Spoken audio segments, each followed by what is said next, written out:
Assalamualaikum warahmatullahi wabarakatuh. Alhamdulillah rabbil alamin. Allahumma sholli ala Muhammad wa ala ali Muhammad. Pemirsa Khilafah News dimanapun Anda berada, salam jumpa kembali bersama dengan saya Aziz Rohman di program Kabar Petang edisi Selasa 1 November 2022. Insya Allah beberapa menit ke depan kami akan menemani Anda mencermati dan menelaah berita paling menarik dan paling populer hari ini bersama narasumber yang kompeten di bidangnya dan tentunya dari sudut pandang Islam. Baiklah pemirsa, inilah Kabar Petang selengkapnya.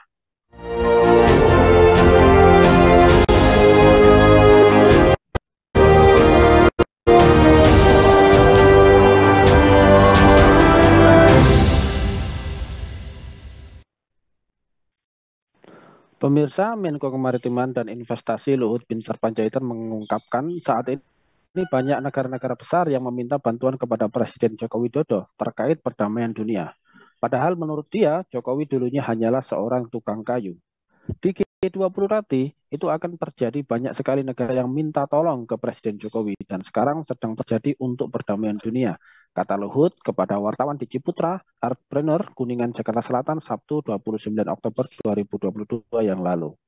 Negara itu minta tolongnya ke Presiden Jokowi. Mereka kirim putusannya ke saya untuk saya mengatur gini-gini, tukang kayu loh, sambungnya. Nah, pemirsa melihat hal tersebut, apakah Indonesia ini memiliki politik luar negeri yang cukup kuat begitu sehingga bisa dimintai tolong hal tersebut? Kemudian apakah Presiden Jokowi ini mampu menciptakan perdamaian dunia serta apakah KTT G20 nanti ini syarat agenda imperialistik? Pemirsa untuk membahasnya kami telah terhubung dengan Bung Hanif Kristianto. Beliau ada salah satu analis senior dari Pusat Kajian dan Analisis Data. Kita sapa dulu beliau. Assalamualaikum warahmatullahi wabarakatuh, Bung Hanif. Waalaikumsalam warahmatullahi wabarakatuh, Mas Aziz, dan juga pemirsa Alham- dimanapun Anda berada. Alhamdulillah. Bagaimana ini kabarnya ini, Bung Hanif? Sehat, Bung? Sehat, dan karena itu sekarang ini masih bisa diberikan kesempatan untuk bisa bersua kembali. Baik, Alhamdulillah. Bung langsung saja ini menyikapi terkait dengan pemberitaan tersebut tadi. Ini kan kita melihat ya bahwa saat ini Indonesia memegang kekuatan dan presidensi Group of 20 atau G20 yang per 1 Desember 2021 yang lalu ya. Dan kita juga melihat bahwa Presiden Jokowi mengatakan bahwa presidensi G20 merupakan sebuah kepercayaan dan kehormatan bagi Indonesia. Nah, melihat dan mencermati terkait dengan hal tersebut ini menurut pandangan Anda ini Bung Hanif, apakah posisi tersebut ini adalah sesuatu yang bisa kita banggakan atau seperti apa ini Anda melihatnya?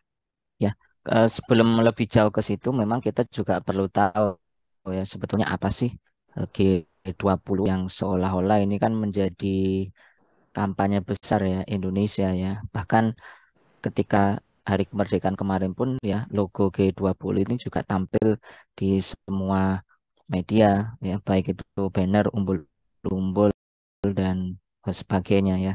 Dan memang sebelum mendapatkan mandat ini pun ya Indonesia juga luar biasa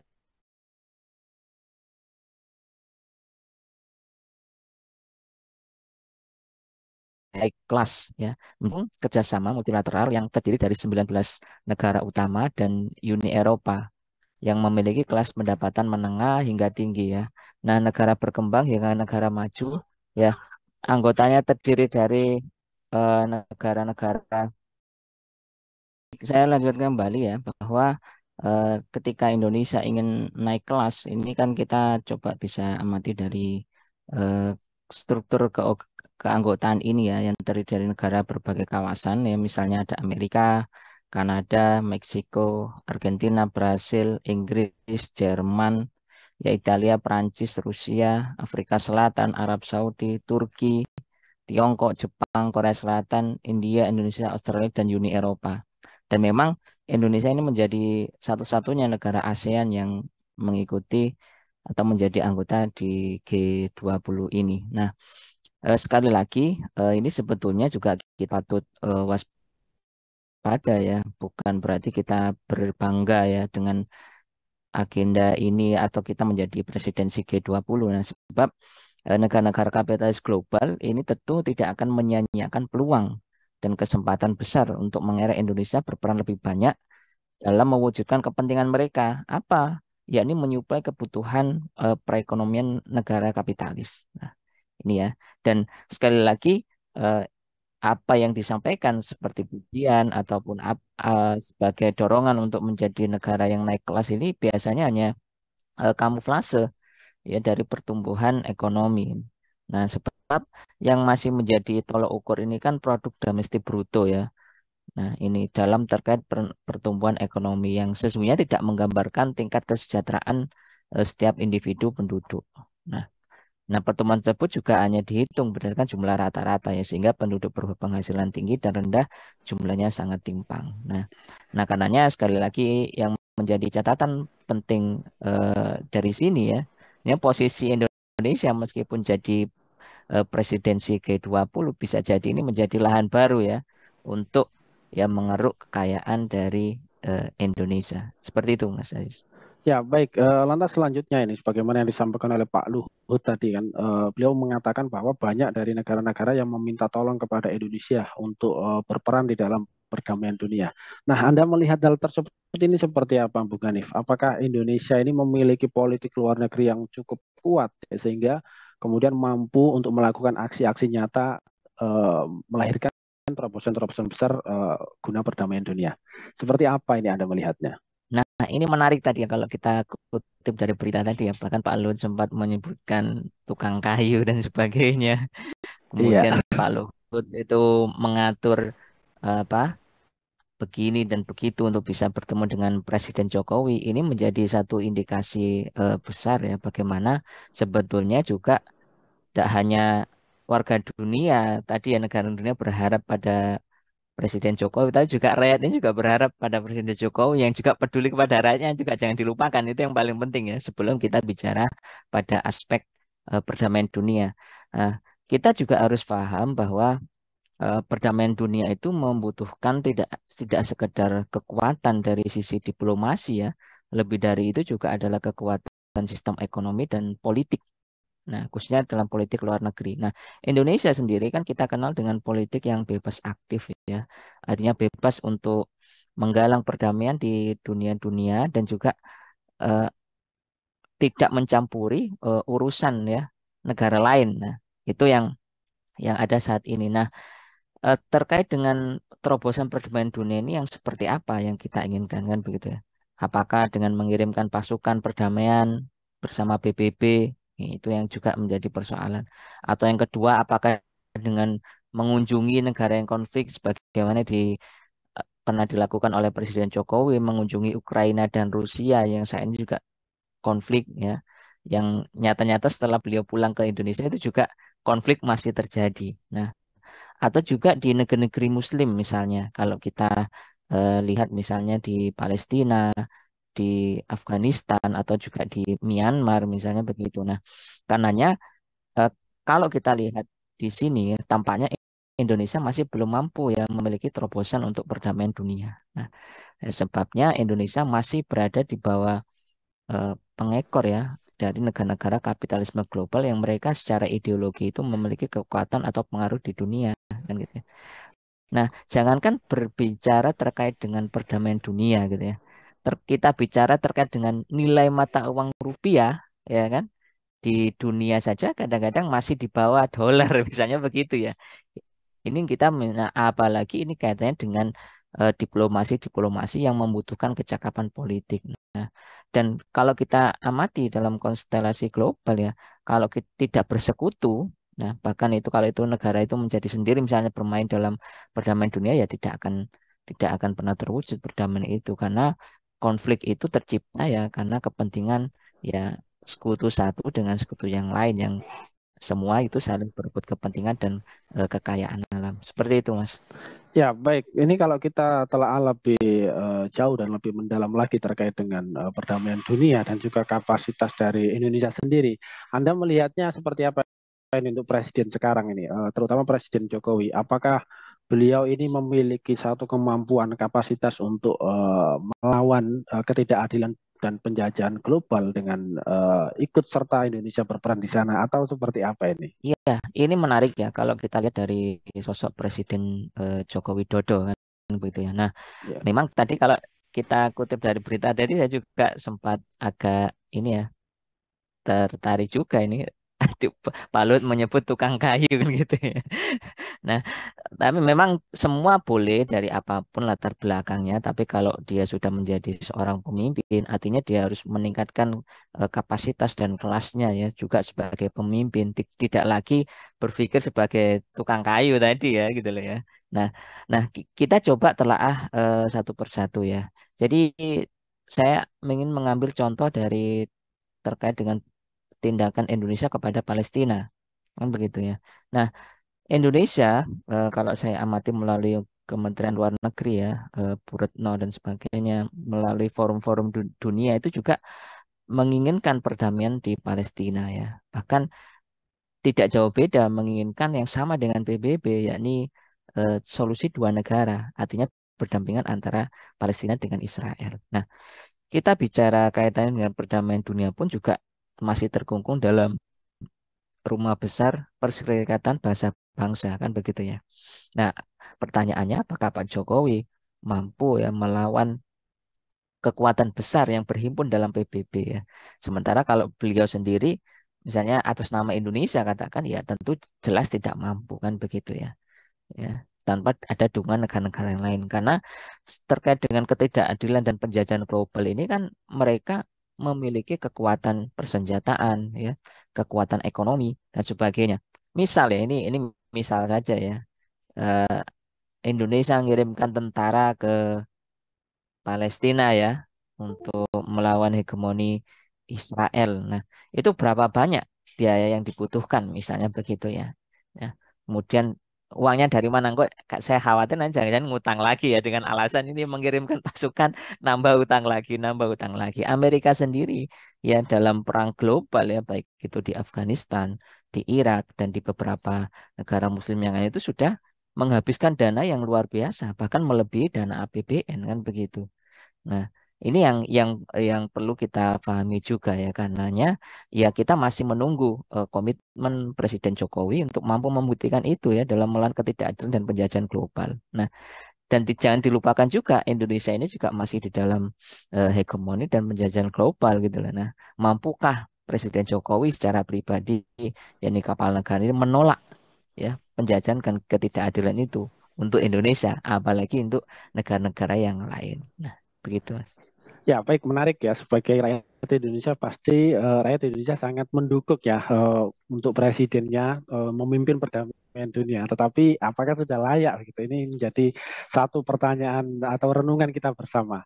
Nah, kemudian Bung Hanif, tadi Anda sedikit menyinggung terkait dengan ketidakadilan dan penjajahan global. Terutama kalau kita melihat ini kan saat ini pemimpinnya siapa lagi kalau bukan Amerika Serikat. Dan tadi Anda menyinggung anggaran yang dikeluarkan oleh Amerika Serikat di dalam proyek tersebut ini lebih besar ya bahkan dari APBN-nya ini yang mereka keluarkan. Nah, melihat hal tersebut ini, menurut pandangan Anda sendiri ini, bagaimana ke arah strategi Amerika Serikat di dalam mengatasi krisis keuangan global? Karena memang ketika Amerika Serikat itu krisis, pasti ini berdampak kepada negara-negara yang lain. Karena kan patokan kita kan saat ini adalah dolar Amerika. Ini seperti apa ini penjelasannya ini? Ya, mau tidak mau memang Amerika menggunakan segala daya upaya ya, baik itu melalui forum-forum besar dunia ataupun juga mereka sendiri aktif ya melakukan lobby-lobby melalui Kementerian Luar Negeri ya yang diutus oleh Presiden Amerika Serikat. Nah, salah satunya termasuk dalam KTT G20 ini ya, yang memang sekali lagi kalau kita amati ya di Indonesia ini kita lihat merupakan menduduki peringkat 10 ya dalam paritas daya beli ya, purchasing power parity ya di antara anggota G20 ya.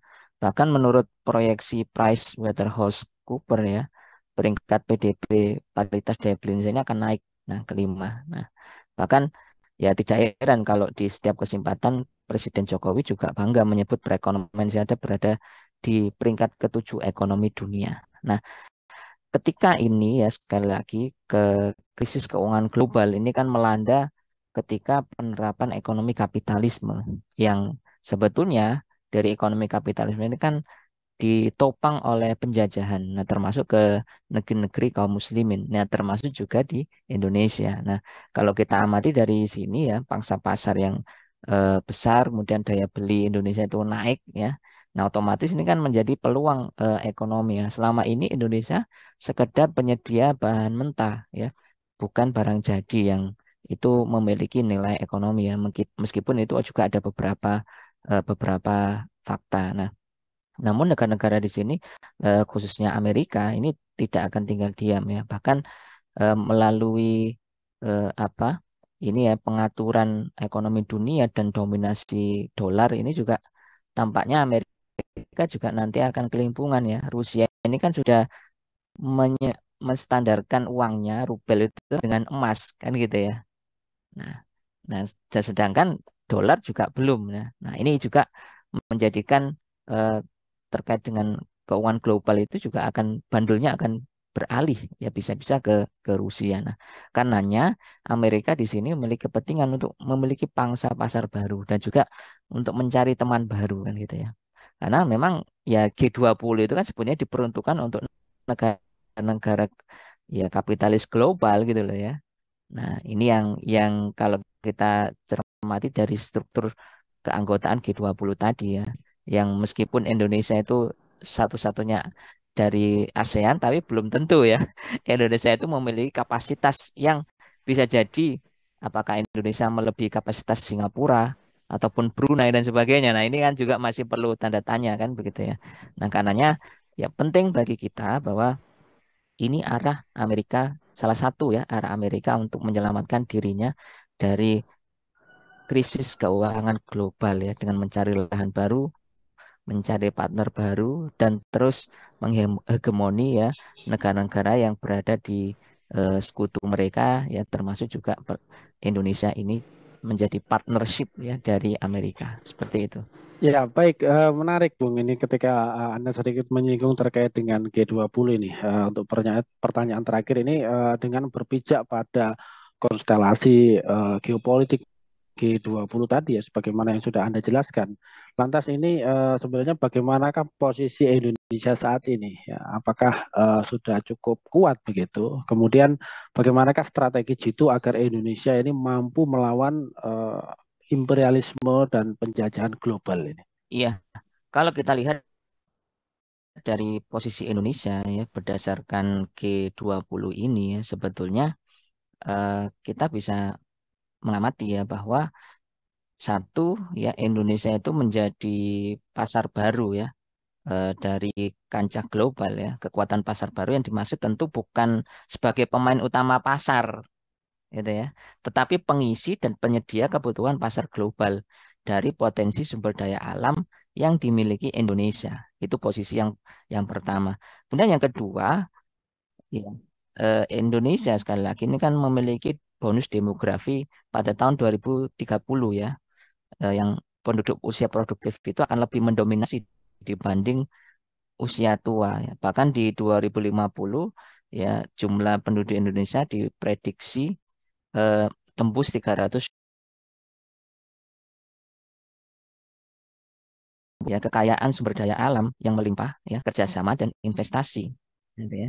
Nah, tidak ada yang saling tolong menolong dalam hal ini ya karena dalam kacamata kapitalisme global semua bentuk kerjasama itu berbentuk profit oriented gitu lah ya. Nah ini rumus bakunya. Nah imperialisme itu akan mewujud melalui eksploitasi sumber daya alam dan kapitalisasi sektor-sektor strategis. Nah karenanya biasanya dalam forum ekonomi internasional seperti G20 ini akan mengikat negara yang terlibat ya. Bahkan mereka itu harus tunduk dan mengikuti ketetapan internasional. Nah, ini ya. Nah, karenanya bagaimana Indonesia mau menjadi negara yang kuat? Nah, karena itu kalau Indonesia ingin mampu melawan imperialisme global dan mau menjadi negara kuat, maka ya Indonesia harus merubah ideologinya ya dari ideologi kapitalis yang mengekor kepada negara-negara Barat dan juga Amerika, maka Indonesia harus mampu lebih kuat ya, lebih cepat bangkit ya dan juga lebih mandiri ya dengan melepaskan ikatan-ikatan perjanjian internasional yang membengkang tadi. Nah, kekuatan global ini hanya bisa dilawan dengan kekuatan yang sebatan, yaitu kekuatan negara yang punya ideologi kuat. Apa ideologi kuat itu? Ya Islam. Nah, Indonesia tentunya harus bangga ya sebagai negara dengan mayoritas Muslim. Nah, akan lebih bangga lagi kalau Indonesia mampu mewujudkan ideologi Islam itu berada di dalam kancah kehidupan yang itu terwujud dalam negara khilafah Islamiyah. Gitu ya. Nah, karena dengan khilafah inilah ya potensi Indonesia itu akan semakin menguat ya. Modalnya sudah banyak ya melalui sumber daya alam, sumber daya manusia juga kan gitu ya. Kemudian sumber daya militernya ya. Lebih-lebih juga memiliki potensi yang luar biasa. Nah, ini adalah salah satu poin penting kalau Indonesia mau menjadi negara yang kuat untuk melawan imperialisme global.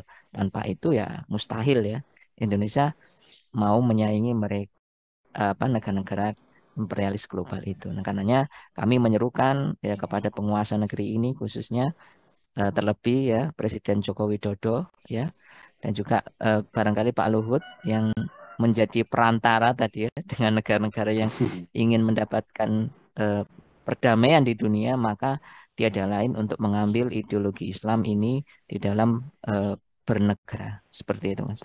Baik, Mas Syawa, ini penjelasan yang cukup jelas ya, gamblang dan luar biasa ini. Jazakumullah khairan kasiran kepada Bung Hanif ini atas ilmunya dan terima kasih juga atas kehadirannya di Kabar Petang pada edisi kali ini. Insya Allah nanti kita ketemu lagi lain waktu dan lain kesempatan. Semoga Anda dan keluarga sehat selalu dalam lindungan Allah Subhanahu wa taala. Assalamualaikum warahmatullahi wabarakatuh, Bung Hanif Kristianto. Waalaikumsalam warahmatullahi wabarakatuh, Mas Aziz. Baik, pemirsa, demikianlah kabar petang pada edisi kali ini. Semoga Anda mendapatkan banyak manfaat dari acara kami. Jangan lupa saksikan kami besok di jam dan channel yang sama. Dan jangan lupa juga like, comment, share, subscribe, serta klik tekan tombol loncengnya agar tidak ketinggalan update terbaru dari Khilafah News. Karena hanya di sinilah Anda akan mendapatkan informasi aktual, terpopuler, dan tentunya dari sudut pandang Islam. Akhirnya saya Aziz Rahman beserta seluruh kru yang bertugas undur diri. Wassalamualaikum warahmatullahi wabarakatuh.